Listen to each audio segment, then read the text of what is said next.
Welcome back to the channel and welcome back to another quick pick prediction video. In this video, I'll be predicting the featherweight bout between Shane Burgos versus Edson Barboza. So looking at this one right here, it's a pretty interesting matchup right here.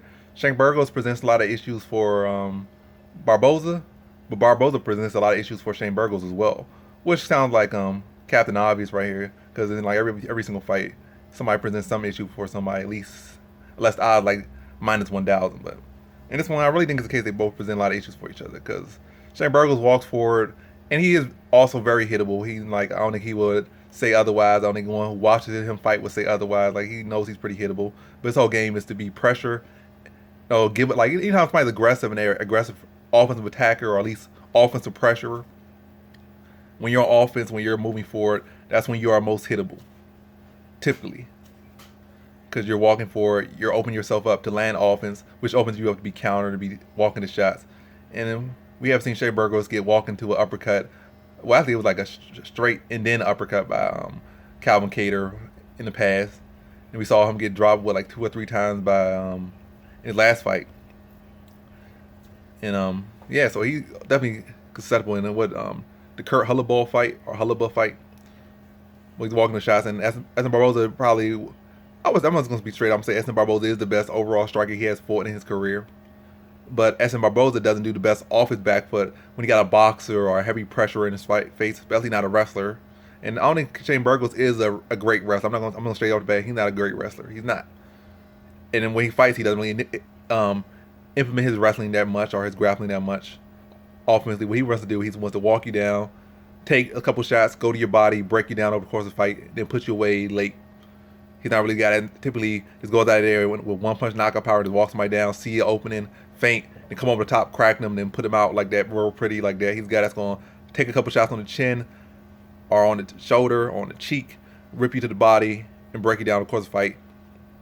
Like I said, again, not the one punch knockout power. It was like he was like a one punch knockout power. Just be easy fight to say, and say, oh, he's gonna walk Edson Barboza down, put him on the back foot, catch him exiting with hooks, rip him to the body, rip him up top, and just give Edson Barboza a hard way to go. But the fact that he's not a one punch knockout power makes this fight a pick 'em, really. I see Edson Barboza could definitely catch him with switch kicks to the body, to the leg. Got a guy walking forward, could pop him in the face with some jabs, maybe come on top with a right hand or something. Like find those openings or take advantage of those openings, because even at this weight class, Barboza's still like the fastest guy in the weight class, even at this weight class. But again, I just want to lean to history and momentum right now. Burgos only has 1 loss, well, 2 losses in the UFC.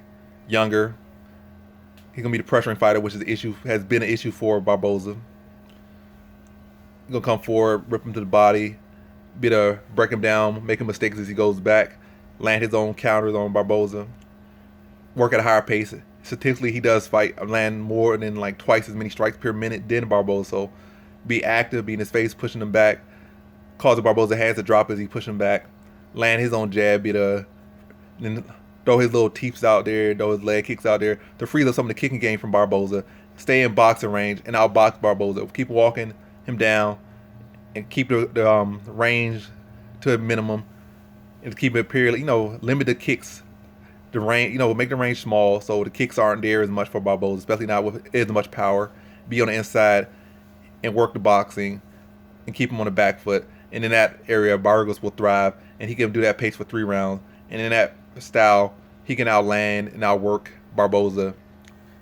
Might look weird, but that's beside the point. I don't know why I'm looking into my own eyes while I'm doing this video. But either way, pushing him back, breaking him down, keeping in the boxing range, and outworking Barboza to a decision. I don't see him as stopping Barboza. Barboza's a very tough guy, and I think Barboza's not a guy that's going to quit, basically. You got to put him out there. I don't think Burgos necessarily has the power to really stop him.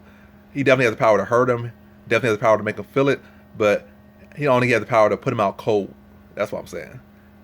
So put him back, but definitely tagging him, put him on the back foot, outwork him, outlanding him, outboxing him in boxing range, keeping it in boxing range for the majority of this fight, and beating Barboza to a decision. So in this one, I have Shane Burgos by decision.